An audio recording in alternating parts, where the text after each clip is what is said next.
Hello everybody, welcome to part 58 of Let's Play Pokemon White. And the last part, we defeated a bunch of Team Plasma grunts in Relic Castle, listened to Ghetsis blab about nonsense a little bit. So now we're heading to we're in Nacrene City and learning more about the Darkstone apparently. But first what I want to do, this Darmanitan that's on my screen right now is the one that I caught I think at the end of part 56. And I said that I might give him a better nickname, and I did. While I was on my way back to the Relic Castle after changing out my team, I stopped by Castelia City and by the name Raider.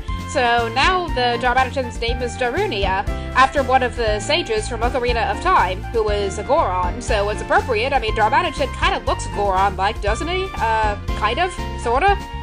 And I think it was appropriate for Zen mode just because he's named after a sage and all, but that's all I wanted to show. I'm not going to put him in the party yet because I want Fiendfire in my party, and I really don't want 2 fire Pokemon in my party. I don't know why, I just don't. Especially since Fiendfire will evolve once he reaches level 41, especially after he so fortunately learned Shadow Ball, and oh my gosh, there's a bunch of important people gathered in front of the Nacrene City Museum. I mean, there's Alder and Bianca and Professor Juniper and her father. So that's interesting. Let's see what Alder has to say first, because he looks the coolest. I guess we don't get a choice. Professor Juniper's gonna talk first. Alder, tell me what's going on. Minerva, you got caught up in something serious, it seems. And here's Lenora! We haven't seen her in a long time. But remember how when I first met Lenora, I said that she is gonna be pretty important to the plot? This is precisely the reason why. She's about to say something very important here. Is this it? Whoa, isn't that the stone found in the Desert Resort? Yes, that's right, but is this really a Dragon-type Pokemon? Surely, when I investigated Dragon Spiral Tower, I found elements that were dated to the same era as this Darkstone. Oh, Lenora has the Darkstone! Lenora, how did you come across it? I mean, maybe you attracted the Darkstone somehow because your skin is dark? No, I'm kidding. That was totally bad. I looked into that. Impressive, as always. I would expect nothing less from a Pokemon researcher. But, you know, we're lucky, because what if T-Plasma, noticed that old stone that time? Ah, that's a good point, but I, using my awesome thieving skills, stole it from right under their noses. It's clear to me that they were trying to steal the Dragon Skulls so they could revive the legendary Dragon-type Pokemon. If you would, Minerva, take this. Wait a moment, Minerva! Wait, it's unsafe! If she touches it, then she could be possessed by an evil force or something, right? If you take this Darkstone, that means you'll be the one to battle End if anything happens to me. Are you really okay with that? This is the big question. It's the most important yes and no question that I can face here. What happens if I say no, out of curiosity? So you're just gonna allow End to fulfill his plans for a new world? A world where Pokemon and trainers are separated?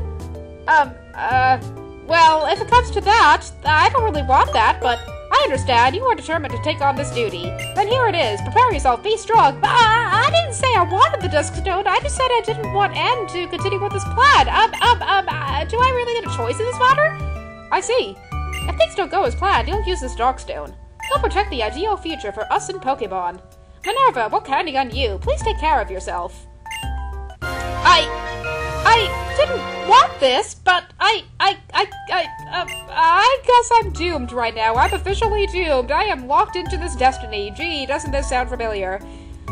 So, how do we take the Dragon-type Pokemon from the stone, huh? Well, it seems that you could use the same method as before. Remember how we revived Iago from a fossil? Maybe we can use the museum's facilities to revive Zekrom from this Darkstone? I don't know if that even works. That's it! We've got them, don't we? Ha ha ha ha ha! We got those two. Those two what? What do you mean by those two? Minerva, go to Opalucid City. The gym leader of that city uses Dragon-type Pokemon. The gym leader could know something. I'll go ahead and wait for you there. Until then. Okay, and Alder is flying on a Pokemon and I don't even know what Pokemon that is. What, Professor Juniper, what? That's right! Meow, that's right! Opalucid City's Iris might know something. Hey, Iris! Wasn't that the girl that we met back in Castelia City earlier? Wasn't she Bianca's bodyguard back then? Yes, I remember Iris. Hey, Minerva! Never forget that you always have Pokemon right by your side. I'm going to head back to the lab and do some research because that's what I always do. I'll see if I can uncover what kinds of beings these legendary Dragon-type Pokemon are and if there is any way to awaken them. It looks like we got a real mystery on our hands. Well, first of all, we got the Darkstone suddenly thrust into our hands when I didn't even ask for it, and all of a sudden we're supposed to go all the way to Opelucid City, which is all the way in the northern region of Unova, and ask Iris about the Darkstone. This is weird. Don't worry. If we have something for you, we'll come running to find you. Running all the way from Nacrene to Opelucid City, that is a pretty long distance. I mean, you have to go all the way through Castelia City, across the Drowbridge, then you have to traverse through Shardstone Cave and Twist Mountain and the Moor of Osiris in order to get all the way to Opelucid City. So, that is a pretty long trek, but you have pretty strong Pokemon, I can believe you. You have a really strong Herdier and a really strong Watchog, and okay, I'm kidding. Ooh, sounds real serious. That's about all I got out of it. Minerva, do you know Opelucid City? Well, I've never been there before, so... When you leave from Osiris City and, cross the two-line bridge, it's on the other side, Oh, that bridge! The one where they had two Team Plasma Grunts blocking the way earlier the last time we tried to go east from Osiris City. Yeah, I think I know what you mean. I'm not that great with directions, so if you need more, check your town map, okay? Well, I already know where Opelucid City is. We encountered it. I don't know what part it was, but it was just before battling Bryson.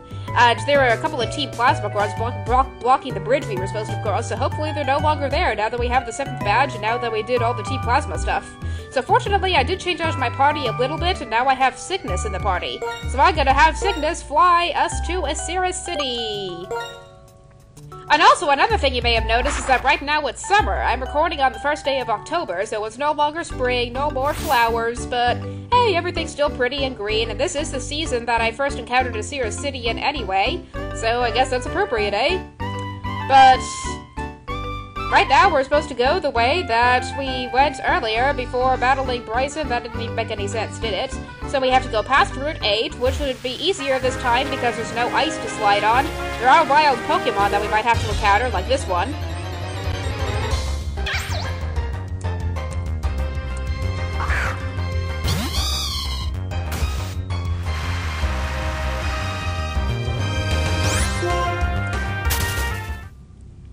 And that is a Shalmet, a bug Pokemon that'll be very worthless to me because its only effect is that it can be traded for Carablast and both Pokemon will evolve.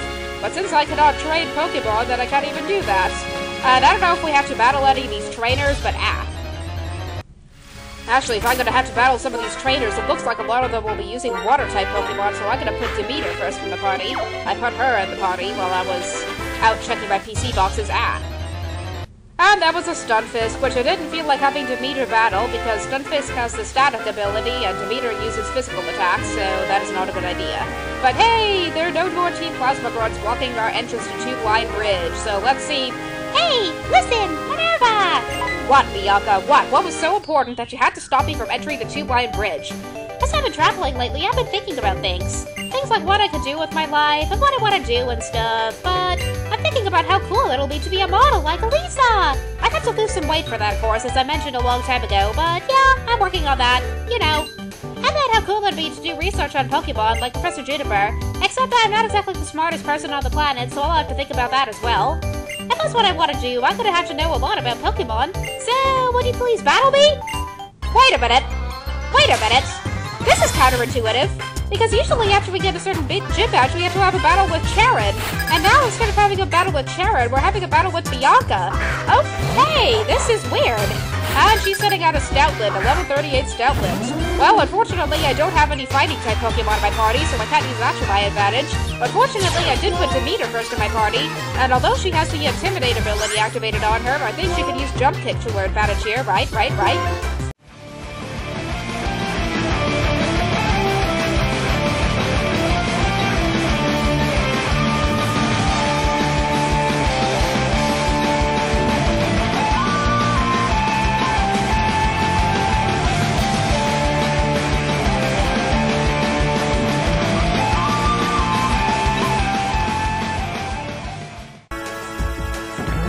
Stupid critical hit. I hate it when Pokemon get a critical hit and accidentally KO somebody. But I think the Pokemon I'm going to use now is Starman because he knows Focus Blast.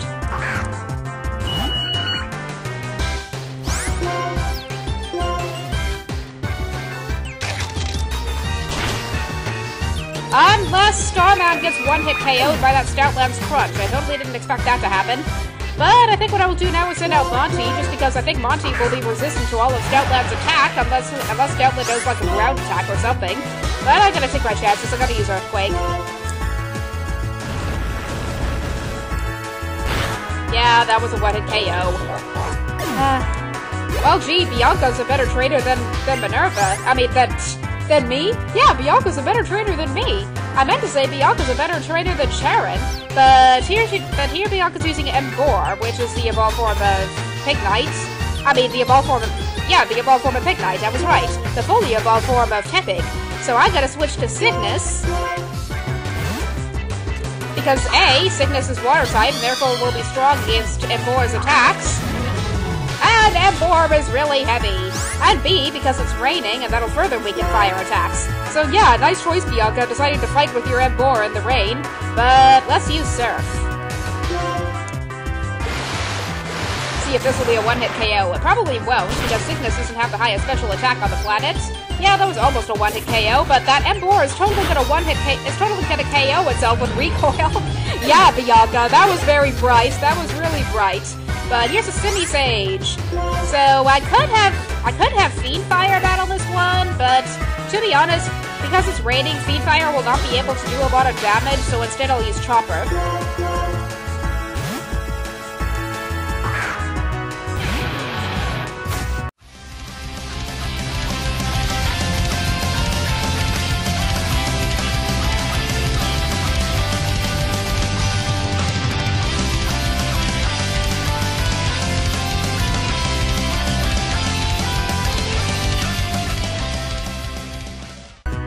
Oh, I love Dragon Dance. I love Dragon Dance. I love it, love it, love it to bits. And here's a Musharna I gotta keep battling because Chopper already has insanely high attack power, especially after using Dragon Dance.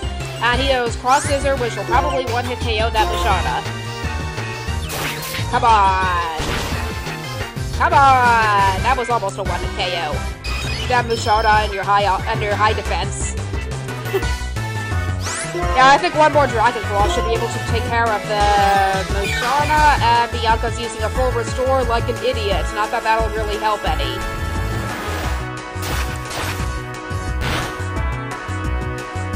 And that did almost as much damage as Cross Scissor did. That's interesting. And we defeated Bianca, even though that Stoutland gave us a little bit of trouble, but yeah! So what does Bianca have to say for yourself now? Yep, Minerva, you're amazing! Although my Stoutland was also almost as amazing because it KO'd 2 of your Pokemon. I'm really, really, really impressed, and that makes me want to give this to you! What is it? It's a full restore, like the one she just used in the battle. Yeah! What are you doing now, Bianca? Castelia City, my precious Pokemon was stolen by Team Plasma, so I really, really understand. If Team Plasma forces everyone to liberate their Pokemon, there will be nothing but sad people. Minerva, please stop Team Plasma. Don't allow Pokemon to be stolen from trainers who love them. Well, shouldn't you be helping me in that sense? I think that's the truth or ideal that you've been pursuing, Minerva. I mean, seriously, this is an RPG. We should be able to have multiple people in our party, right? Not just Pokemon, right? Oh dear, here I come all this way, and I'm afraid of bothering you when you're going through so much. All I wanted was to help you relax, Minerva. And you creamed my Pokemon. That is not much of a help to me. Now I'm gonna have to go all the way back to a Pokemon Center before going back here. Oh, you'll be fine. Definitely, you'll totally be fine. I'll guarantee it. Anyway, feel at me. Yeah, bye-bye. But yeah, I'm going to have to go back to a Pokemon Center to heal my Pokemon because I know that there will be trainers on the way to Opelucid City. So I'm going to be lazy and I'm just going to fly back to Azira City so I don't have to deal with any wild Pokemon along the way, even though I'm really only a few paces away from Azira City. But at least I don't have to be dealing with the rain anymore. And I bet Cygnus doesn't even mind the rain anyway because he's flying type. I would have felt sorry for Iago if I was going to force him to fly in the rain because he's weak against water. But Cygnus isn't. Cygnus likes the water, especially since he evolved from a duck. Yeah. And I probably could have also cut this out, but that's nothing much. So, guess what happened in real life today? I broke into my own house. Well, not quite broken, I did have the key, but there's this post thing on the inside of the door that that kind of holds the door shut, even if somebody picks the lock or whatever on the door. But I actually managed to bust that open and get into the house despite that post that was in there, so that was really nice.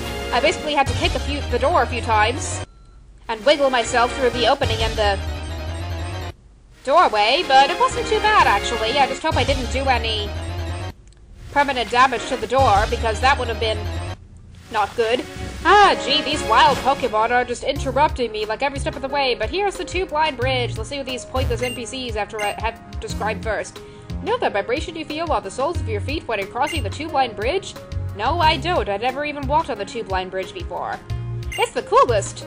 Well, let's see what that guy means, and I don't think those NPCs are going to say anything important, and I want to get through this anyway. Whoa! Isn't this a cool-looking bridge? There are trains running right underneath us! That is like the coolest feature of this bridge, and my emulator is running a little slow, but I'm not too worried about that.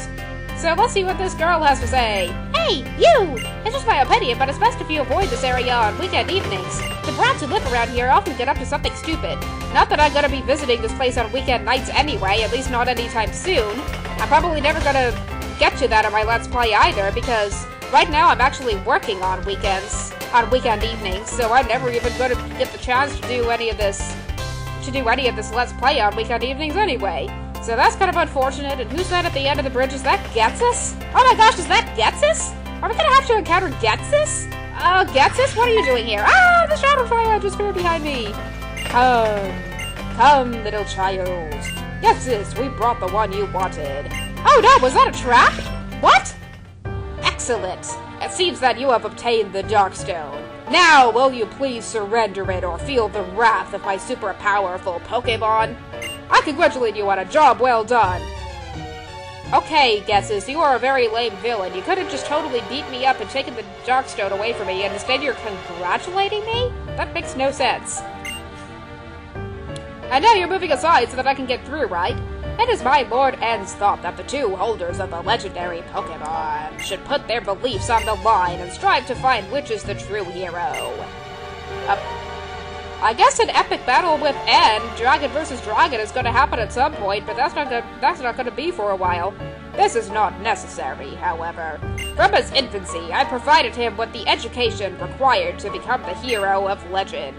Indeed, he has been so acknowledged by the legendary Pokemon. Such purity of purpose is his. Oh, I bet they bribed Reshiram or something to befriend N a long time ago. Maybe that's why Reshiram was stupidly following N, no matter how much of an idiot he turned out to be later in life. The liberation of Pokemon, of which Team Plasma speaks, is a separation of Pokemon from foolish people. Careful, Ghetsis, you're sounding awfully egotistical there. That's the truth. All traitors will become helpless to resist us. We alone will be able to use Pokemon. Oh my gosh, Team Plasma is sounding much more sinister. That's the reason why they're trying to liberate all the Pokemon, so that they'll be the only ones with Pokemon, and therefore will be able to achieve world domination. Yeah, Ghetsis, very clever giving away your intention. You're just stupider than I thought, eh? The preparations are complete. When my perfect plan is set in motion, first a few gullible Pokemon trainers who are unable to resist Team Plasma will release their Pokemon. Then that number will become 100, then 1,000. Okay, you're assuming that everybody's a gullible trainer. I find that hard to believe. In no time, even the gym leaders and the champion will become unable to fight us. Yes, they will be able to fight you because they won't be stupid enough to believe your plan and release their Pokemon. Having a Pokemon will be considered a bad thing. Even people like the sad little Bianca, whose Pokemon was stolen in Castelia, will be unable to face public opinion and will release their Pokemon. That's the kind of world we'll make. While it is true that there are a lot of stupid people in the world, there are a few people who are not stupid, so I don't think your plan's gonna work, Ghetsis. You may have the stone, but there's no chance whatsoever that the legendary Pokemon will accept you as the hero. So if you're not willing to hand over your precious Pokemon, I suggest you search for some courage, because you're gonna need it. And Ghetsis does not cream me right then and there. Yeah, Ghetsis is like the lamest villain ever. See, the Shadow Triad are disappearing, and we can just continue on our way to Opelucid City. But sadly, I don't think we're even gonna have time to do that. There are a few trainers here on this route, and what's this baseball player having to say? The pitcher throws his first pitch! What? What?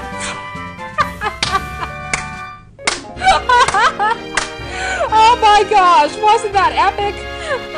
He threw a TM for Fling at me. Isn't that like the most appropriate thing ever? Because Fling is a move that lets the Pokemon throw its health item at the foe for damage. And this baseball player just threw the TM for Fling at me. That is just appropriate. But yeah. After that very hilariously appropriate moment, I'm gonna have to stop the video because we're past 20 minutes. So, in the next episode of Let's Play Pokemon White, we'll likely be very boringly battling some trainers and maybe then exploring around Opelousas City and this other cool location on this route, so stay tuned for that.